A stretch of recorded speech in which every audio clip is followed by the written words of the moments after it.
กับทักทายสบายดีและสวัสดีพ่อแม่พี่น้อง FC เบิร์ดสุขคนเด้อยินดีต้อนรับทุกคนเข้าสู่ช่อง YouTube ของบ่าวจิตบ้านโคกอีกแล้วทักทายสบายดีบรรยากาศตอนแรงเด้อน้องพี่น้องเว้ยตอนนี้ก็เป็นเวลาประมาณ5 โมงแรงเนาะหลังจากที่บ่าวจิตได้กลับมาพักผ่อนอยู่บ้านเมื่อนี้ก็จะถือโอกาสรีวิวเนาะพาทุกคนขี่รถเลาะชมภาพบรรยากาศภายในหมู่บ้านของบัจิตให้ทุกคนได้เบิ่งได้โซนน้ำกันเนาะพี่น้องเอ้ยบัจิตก็เชื่อเลยว่าPPFC หลายคนก็คืออยากสิเบิ่งเนาะอยากสิเบิ่งว่าบ้านโคกใหญ่ภาพบรรยากาศนี่เป็นแนวใดเด้เนาะตอนนี้บัจิตก็มีโอกาสเนาะมื้อนี้จะพาทุกคนขี่รถเลาะชมเบิ่งภาพบรรยากาศภายในหมู่บ้านของบัจิตเนาะว่าตอนนี้มีความเจริญหรือว่าพัฒนาไปฮอดไสแล้วเนาะนี่มื้อนี้บัจิตก็ขี่จักรยานเนาะพาทุกคนเข้าไปเลาะชมพูดแหละเนาะทางคุ้มใต้เนาะอยู่บ้านของบัจิตจะมีคุ้มเหนือคุ้มกลางคุ้มใต้พูดแหละจะเลาะลงไปฮอดคุ้มใต้พูดเนาะภาพบรรยากาศตอนแรงๆเด้อเนาะพี่น้องเลยอันนี้ก็เป็นทางเข้าเนาะจะเป็นป้ายทางเข้าบ้านโคกใหญ่บ้านวัฒนธรรมนะพี่น้องเลยอยู่ที่เมืองอุทุมพรเนาะนี่ภาพบรรยากาศทางเข้าเนาะตอนนี้ก็เริ่มเห็นความเจริญเนาะเห็นความเจริญเพราะว่าเพิ่นได้ระดมเก็บเงินกันสร้างเฮ็ดถนนคอนกรีตเห็นบ่นะพี่น้องเอ้ยก็ได้ประมาณนี้เนาะเฮ็ดปีละเทื่อเนาะเฮ็ดปีละเทื่อเฮ็ดเทื่อละน้อยก็ได้ประมาณนี้ทางคอนกรีตเข้าไปในหมู่บ้านเพิ่นเนาะตอนนี้ก็เห็นมีโรงงานน้ำดื่มแล้วพี่น้องเลยบัจิตหากเห็นเนาะเพิ่นน่าจะเฮ็ดปีนี้เริ่มเห็นความเจริญเนาะ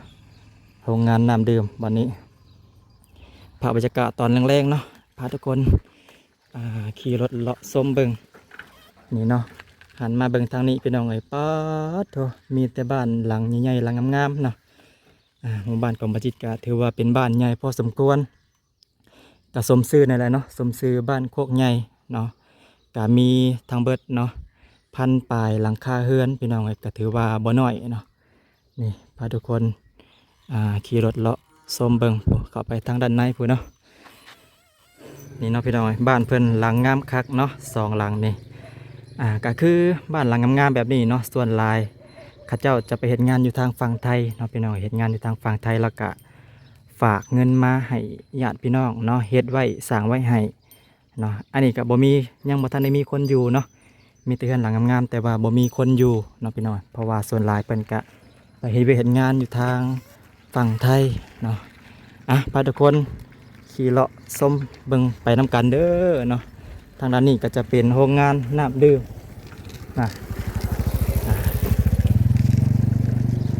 มาบ่นี้ก็เห็นอีกแล้วเนาะป๊อดอันนี้หลังงามขนาดเลยพี่น้องเลยบัจิตคิดว่าเนาะน่าจะเบิดหลายแสนเติบอยู่หลายแสนบาทเนาะโอเค เนาะตอนนี้ก็จะมีเป็นทางคอนกรีตเข้าไปสุดหมู่บ้านเลยบัดที่นี้เนาะพี่น้องเลยนี่เนาะมีแต่บ้านหลังงามๆมาทางพี่แห่งคักเนาะมีหัวนะแต่ว่าส่วนหลายก็จะบ่ค่อยมีคนอยู่เนาะพี่น้องบ้านหลังงามนะส่วนหลายเขาเจ้าจะไปเฮ็ดงานอยู่พูนเนาะอยู่กรุงเทพอยู่ฝั่งไทยพูนแหละแล้วก็ฝากเงินให้ญาติพี่น้องคอยเฮ็ดคอยสร้างให้นั่นมื้อนี้บัจิตก็ถือโอกาสพาทุกคนขี่เลาะชมภาพบรรยากาศภายในหมู่บ้านเนาะให้ทุกคนได้เบิ่งได้ชมแถวข้างทางก็จะเป็นห้างขายเครื่องขายของเนาะตอนนี้บัจิตก็ถือว่าดีแน่เนาะตอนนี้ก็ใกล้หน้าฝนแล้วก็ถือว่าดีแน่เพราะว่าตอนนี้ก็ได้ทางคอนกรีตแล้วเนาะได้ทางคอนกรีตก็สิบ่เปื้อนเนาะบ่เปื้อนปานใดภาพบรรยากาศภายในหมู่บ้านเนาะทางด้านหน้าก็จะเป็นบ้านของบ่าวจันชาแนลเด้อเนาะพี่น้องเลยฮะมาเป็นญาติได้เลยเนาะเมื่อกี้นี่ก็บ้านของบ่าวจันชาแนลเนาะพี่น้องเลยผู้และบัจิตจะเลาะลงไปผู้และเนาะพาทุกคนเลาะชมเบิ่ง แถวข้างทางก็จะเป็นห้านค้าห้านขายเนาะส่วนหลายจะมีแต่บ้านหลังใหญ่ๆเนาะพี่น้องบ้านหลังใหญ่ๆงามๆนะอันนี้ก็บ้านของบ่าวแซนเนาะพี่น้องบ่าวแซนซาแนลเด้อโอ้บ้านเพิ่นมีแต่หลังงามๆเนาะนี่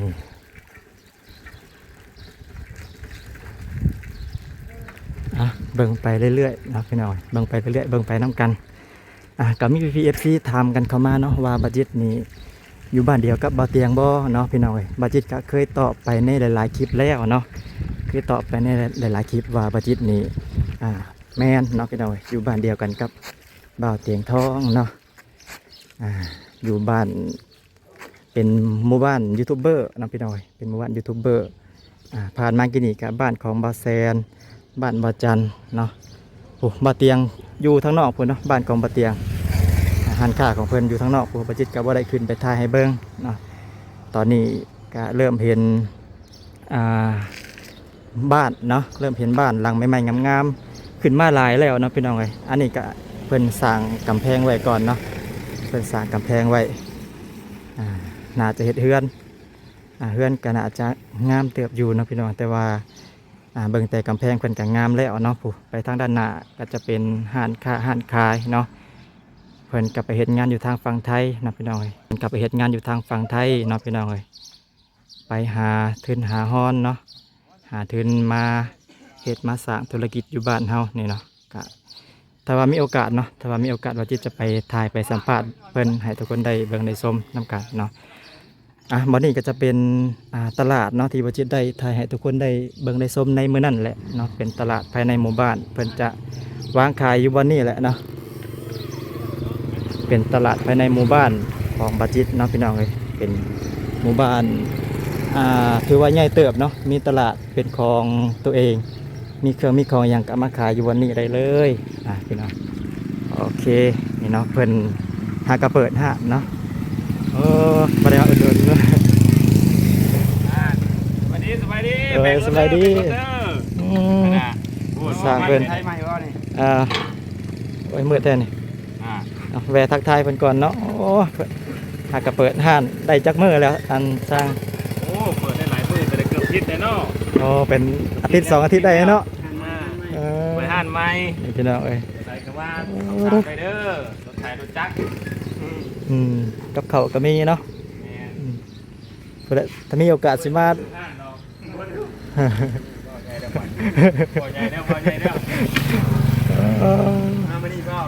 มาเป็นทิศแล้วได้ทิศเองแล้วมาดำนะบ่มาดินชื่อมาดำนะแล้วอ่อนย่างเหรอเอาถ้าว่ามีโอกาสสิมาสัมภาษณ์เพิ่นนี่ละสั่งพุ่นละเมื่อนี้พา FC เลาะเบิ่งหมู่บ้านเนาะพา FC เพิ่นเลาะเบิ่งภายในหมู่บ้านพี่น้อยไปก่อนเดี๋ยวสิแวะขึ้นมาอันนี้ก็เป็นห้านที่เพิ่นได้ไปเฮ็ดงานอยู่ฝั่งไทยหลาย10 ปีเนาะพี่น้อยไปเฮ็ดงานตามฝั่งไทยไปหาทุนหาฮ้อนหลาย10 ปีตอนนี้ก็มาเปิดมาสร้างธุรกิจอยู่บ้านเนาะก็เป็นเรื่องที่น่ายินดีเนาะบรรยากาศภายในหมู่บ้านของบ่จิตเนาะตอนนี้เพิ่นเอิ้นว่าคุ้มกลางเด้อเนาะพี่น้องเอ้ยบ่จิตเลาะมาตั้งแต่คุ้มเหนือพุ่นเนาะเลาะมาตอนนี้ก็อยู่ที่บ้านคุ้มกลาง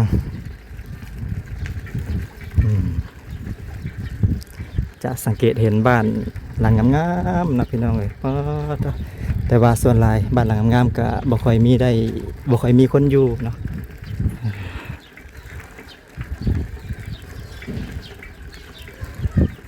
หมู่บ้านก็อยากเงียบแน่เนาะเพราะว่าวัยรุ่นหนุ่มสาว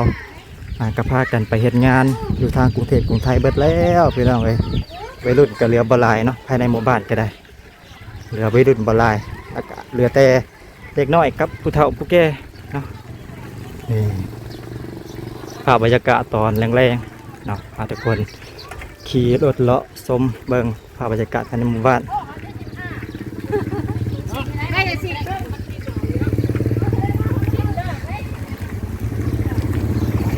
ลงมาพี่ก็เป็นบ้านซาบุญนะพี่น้องซาบุญบ้านเฮา ถือว่าหมู่บ้านของบาจิตนี่เป็นหมู่บ้านที่มียูทูบเบอร์หลายเนาะพี่น้องเลยสายบุญเนาะเขาเอิ้นว่าหมู่บ้านสายบุญมีหลาย10ช่องเนาะหลาย10ช่องไม่ว่าจะเป็นบ่าวเสียงเนาะบ่าวเสียงน้อยบ่าวเตียงบ่าวจันเนาะและอีกหลายๆคนพี่น้องเลยเนาะแมนเบิร์ดนั่นแหละเนาะแมนเบิร์ดอยู่หมู่บ้านโคกใหญ่หมู่บ้านเดียวกันกับบาจิตนี่แหละเนาะ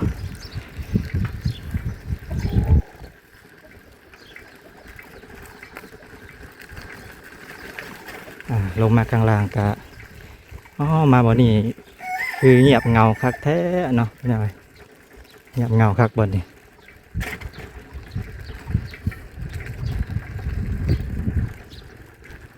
บ่มีคนเลยเนาะมาทางคุมไต่เด้อนะพี่น้อยมาแถวทางคุมไต่นี่เงียบคักเนาะบ่มีคนเลยบ่นี่สังเกตเบิ่งบ้านแต่ละบ้านเนาะโอ้เงียบคักเนาะทางคุมเหนือนะมีแน่พี่น้องลงมาคุมใต้นี่ก็คือเงียบนะค่อนข้างที่จะเงียบเลย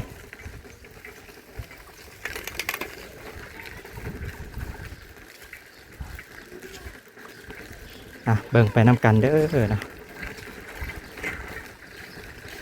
ปึ๊บตอนนี้ก็ลงมาฮอดคุมใต้แล้วนะพี่น้องถนนคอนกรีตก็จะสุดอยู่เพียงแต่ตอนนี้เนาะสุดทอวัดนี่เดี๋ยวจะพาทุกคนเข้ามาเบิ่งมาชมบรรยากาศ อยู่ในวัดเนาะ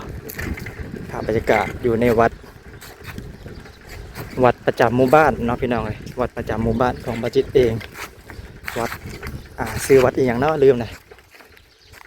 ซื้อวัดเลยเนาะเขามากินบริอ่านเบิ่งอึ๊บนี่เนาะเข้ามาทางด้านในก็สวยงามนะพี่น้องอันนี้ก็เป็นจิตศรัทธาของผู้ใหญ่ใจบุญเพิ่นเนาะผู้ใหญ่ใจบุญเพิ่นที่ได้โอนเงินเนาะโอนเงินเข้ามาซอยเข้ามาเฮ็ดว่างามหลายเนาะพี่น้องนี่เนาะอันนี้ก็เป็นโบสถ์เนาะโบสถ์วัดประจำหมู่บ้านงามคักเนาะอันนี้ก็เป็นผู้ใหญ่เนาะผู้ใหญ่ใจบุญจากใช่นี่แคลิฟอร์เนียนะพี่น้องเนาะเพื่อได้มีจิตศรัทธาสมทบเข้ามาซอยเฮ็ดเขาเอิ้นอย่างน้อนี่หอตีกองมาเนาะพี่น้องบรรยากาศประจักษ์เนาะถ้าว่าผิดพลาดก็ขอโทษขออภัยนำเด้อพี่น้องอันนี้ก็เป็นภาพบรรยากาศภายในวัดหมู่บ้านโคกใหญ่ของบาจิตเนาะเป็นวัดของบาจิตเองก็ถือว่าใหญ่เติบเนาะพี่น้อยใหญ่พอสมควรอยู่เด้อเนาะอันนี้ก็คือยังเลาะบ่ได้สุดเนาะอันนี้ก็เขาเอิ้นว่าหอแจกเนาะทางนั้นของบาจิตเอิ้นหอแจกหรือว่าทางฝั่งไทยเขาเอิ้นอย่างเนาะศาลาเนาะพี่น้อยศาลาการประเรียนเนาะภาพบรรยากาศตอนแรงๆตอนนี้ก็ยังเลาะแบบว่ายังบ่ทันได้สุดเด้อเนาะพี่น้องลงไปทางพุ่นกระแมนเนาะสุดพุ่นแหละอันนี้ก็เอิ้นว่าคุมไต่เด้อพี่น้องคุมไต่คุมกลางคุมเหนือเนาะส่วนบาจิตนะพุ่นแหละอยู่ทางคุมเหนือพุ่นแหละบ้านของบาจิตลงมาทางใต้นี้เงียบคักเนาะ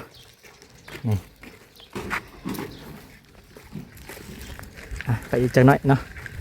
ไปอีกจังน้อยพาทุกคนขี่รถเลาะชมเบิง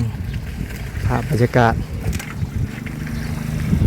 ภายในหมู่บ้านของบาจิตเด้อพี่น้องหมู่บ้านโคกใหญ่เนาะเข้ามาทางด้านนี้โอ้เงียบคักเนาะพี่น้องนี่ยังมีทางไปต่ออีกอยู่เด้อพวกเนาะมีซอกมีซอยหลายซอกหลายซอยบาจิตก็เป็นคนบ้านโคกใหญ่คือกันเนาะแต่ว่ายังเลาะบะทัวเนาะเลาะบะทัวเพราะว่าเป็นบ้านที่ขนาดใหญ่เนาะพี่น้อยก็จะได้เลาะขึ้นไปทางพุ่นแหละเนาะส่วนลายเนาะก็จะเห็นแต่บ้านปูนแบบนี้เนาะพี่น้อยบ้านปูนหลังใหญ่ๆงามๆพี่น้อยโอ้หลายคักเนาะแล้วก็จะมีบ้านแบบดั้งเดิมก็มีเนาะ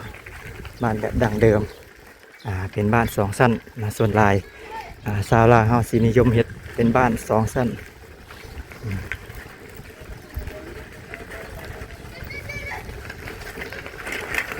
ขึ้นมาทางด้านนี้ก็จะมีเป็นบ้านของบ่าวเตียงเนาะพี่น้อยอันนี้เป็นบ้านเก่าเพิ่นเนาะเป็นบ้านเก่าเพิ่นตั้งแต่เพิ่นยังบ่ได้ทันมาเฮ็ดบ้านใหม่ก็เพิ่นก็อยู่นี่แหละเนาะบ้านเก่าตอนนี้ก็เงียบบ่มีคนอยู่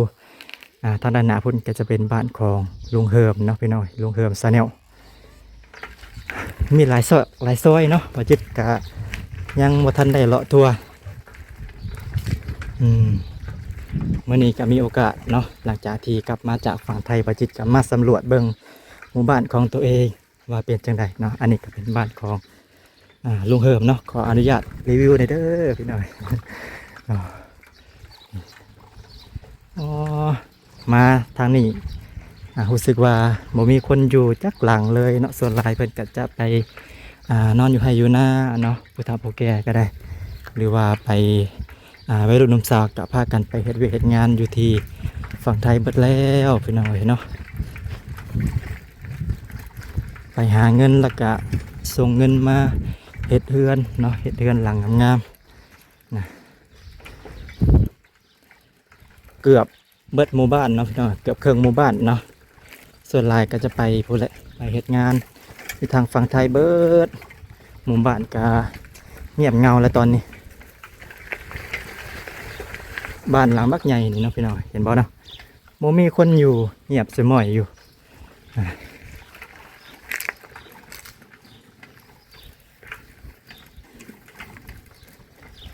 ภาพบรรยากาศตอนแรงๆเนาะพี่น้องพาทุกคนเลาะชมเบิ่งมาสำรวจเนาะ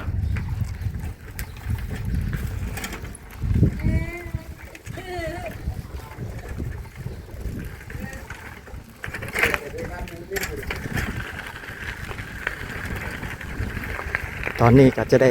กลับขึ้นไปแล้วเนาะกลับขึ้นไปบ้านของบัจิตพลและทางคุมเหนือพี่น้องก็จะเป็นประมาณนี้บัจิตก็ยัง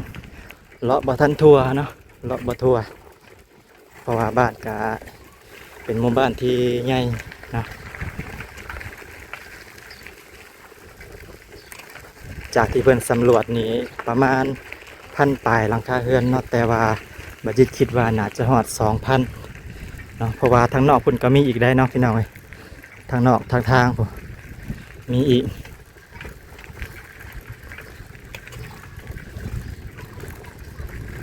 โอเคเลาะมาฮอด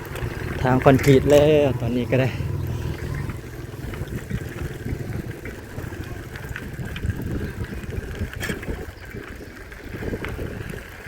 มีหลายซอกหลายซอย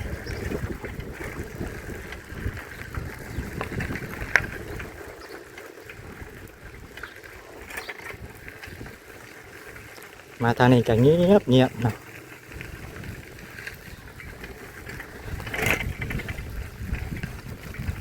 เบิ่งไปเรื่อยๆเนาะพี่น้องเบิ่งไปเรื่อยๆเบิ่ง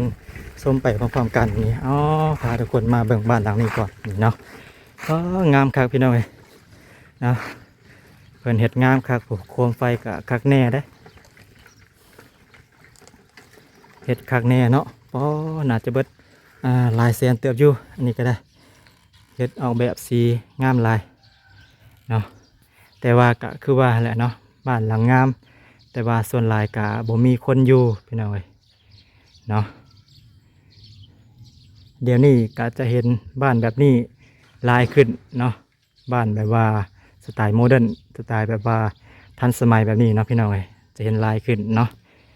บ้านแบบดั้งเดิมก็มีอยู่เป็นบ้านแบบ2 ชั้นแบบนี้เนาะเป็นบ้าน2 ชั้นก็ยังมีเห็นอยู่นี่เพิ่นก็จะก่อปูนเนาะอยู่ข้างล่าง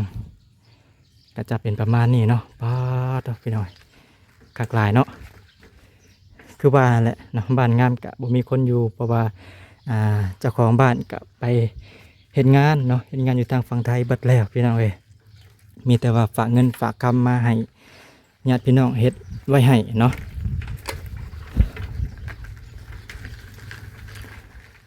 โอเคเนาะพี่น้องตัดภาพมาบัดที่นี่เนาะหลังจากที่บัจิตได้พาทุกคนขี่จักรยานไปสำรวจไปเลาะชมเบิ่งหมู่บ้านของบัจิตเนาะ ว่าเป็นแนวใดพี่น้องเอ้ยกะตอนนี้รู้สึกว่าภายในหมู่บ้านของบาจิตนี่จะมีแบบว่าความเจริญขึ้นมาแน่เนาะเพราะว่ามีทางคอนกรีตแล้วก็มีอ่าบ้านหลังงามๆขึ้นมากกะหลายเนาะพี่น้องเอ้ยเนาะมาโซนนี้ก็คือกันเนาะมาโซนนี้ก็อ่ามีแต่บ้านแต่ว่าบ่มีคนอยู่พี่น้องเห็นบ่เนาะอ่าสังเกตเบิ่งจะเงียบเนาะเพราะว่าผู้คนก็บ่ออกให้ออกหน้ากับพากันไปเฮ็ดงานอยู่กรุงเทพกรุงไทยเบิดแล้วเนาะพี่น้องเอ้ยก็จะเหลือไว้แต่ผู้เฒ่าแล้วก็เล็กน้อยเนาะนี่คือจังหลานของบาจิตนี่แหละเนาะแม่เพิ่นก็ไปเฮ็ดงานอยู่ฝั่งไทยเบิดแล้วสบายดีป้าลุงแน่นบมือนำเด้อนบมือจับเจือเด้อ เนาะแม่เพิ่นก็ไปเฮ็ดงานอยู่ที่ประเทศไทยแล้วเนาะพี่น้องเอ้ยฝากไว้กับแม่เนาะแม่ของบาจิตนี่แหละแม่ใหญ่ว่าซั่นซะเนาะก็จะเป็นประมาณนี้เนาะนี่แหละชีวิตหมู่บ้านในชนบทก็เป็นประมาณนี้เนาะพี่น้องเอ้ยมาบ่นี้ก็เห็นบ่เนาะสังเกตเบิ่งพี่น้องเอ้ยบรรยากาศตอนแรกๆนี่คือเงียบคักเนาะมาบ่นี้ก็ถือว่าบ่มีคนอยู่บ้านเลยเนาะ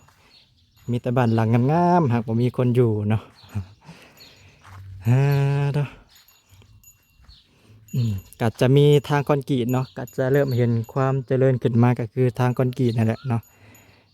ตอนนี้ก็ถือว่าไปมาก็สะดวกสบายแน่เนาะพี่น้องเอ้ยเป็นจังไดแน่เนาะสำหรับPPFC ท่านใดที่มักชอบบรรยากาศแบบนี้ก็คอมเมนต์มาบอกบัดจิตแหน่เด้อว่าเป็นจังไดเนาะน่าอยู่บ่หรือว่าจังใดพี่น้องเอ้ยคือกันกับประเทศไทยอยู่บ่เนาะก็คอมเมนต์มาบอกบัดจิตแหน่เด้อเนาะโอเคสำหรับคลิปวิดีโอนี้บัดจิตก็สิได้ขอตัวจบคลิปไว้เพียงเท่านี้ก่อนเด้อเดี๋ยวมันสิยืดสิยาวเนาะพี่น้องเอ้ยก็ขอตัวคำว่าสบายดีขอตัวจบคลิปไว้เพียงเท่านี้ก่อนเนาะจากนั้นก็ฝากเป็นกำลังใจให้บัดจิตแหน่เด้อฝากกดไลค์กดแชร์กดติดตามเนาะและที่สำคัญก็ฝากเบิ่งโฆษณาให้บัดจิตแหน่เด้อเพื่อสิได้มีกำลังใจเนาะในการถ่ายทำคลิปต่อๆไปนั่นเองโอเคสำหรับคลิปนี้ก็สิได้ขอตัวคำว่าสบายดีขอตัวลาไปก่อนเด้อเนาะพี่น้องเอ้ย